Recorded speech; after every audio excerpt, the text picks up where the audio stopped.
We've all done it. You toss something in the bin and poof, it's gone. You sent it away. But have you ever stopped to think about where away actually is? Well, today, we're going to follow the trail of our trash. We're going to find out what really happens after it leaves our hands and what that journey means for all of us. It seems like such a simple question, right? But the answer? Well, it's incredibly complex, and it affects every single one of us.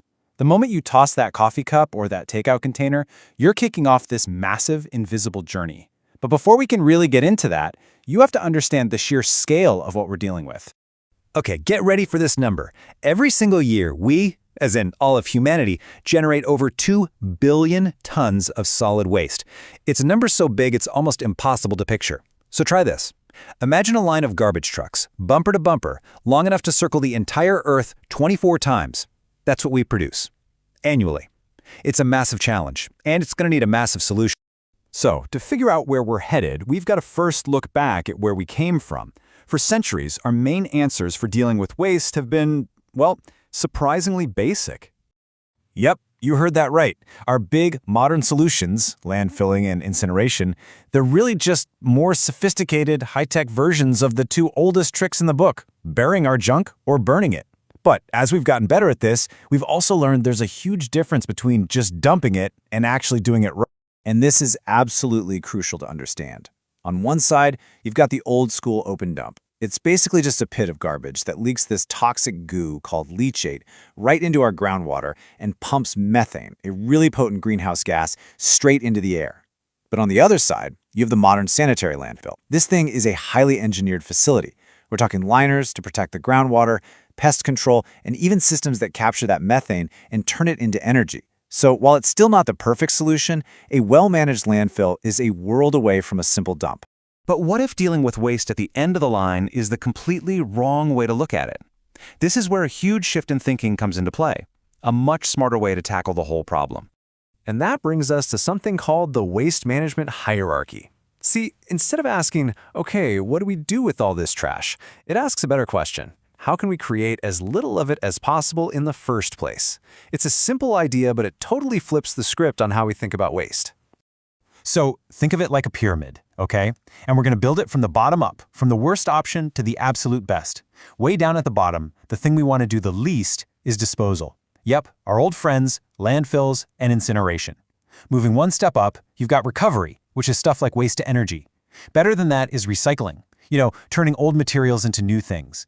Even better is reuse, just using things over and over again. But the real goal, the very top of the pyramid, is prevention. The best thing we can do is stop waste from ever being created at all.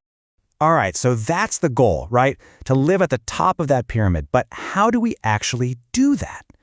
Well, it really starts with understanding what we're actually throwing away in the first place.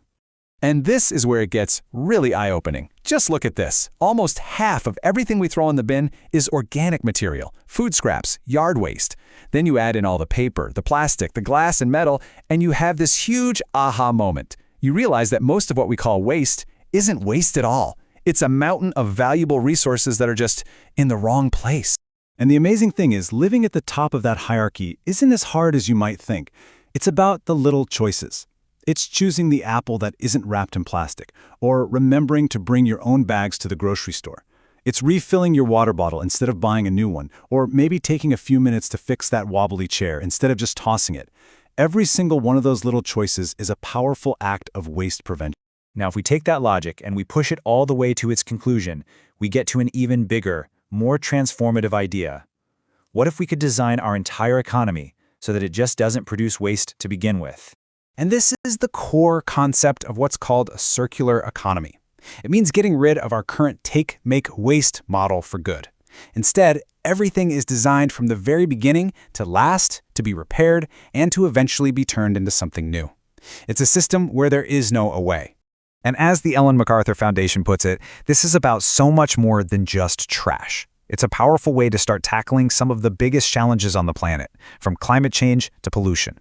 By completely rethinking waste, we can start to rethink our entire impact on the world. So I'll leave you with this final thought.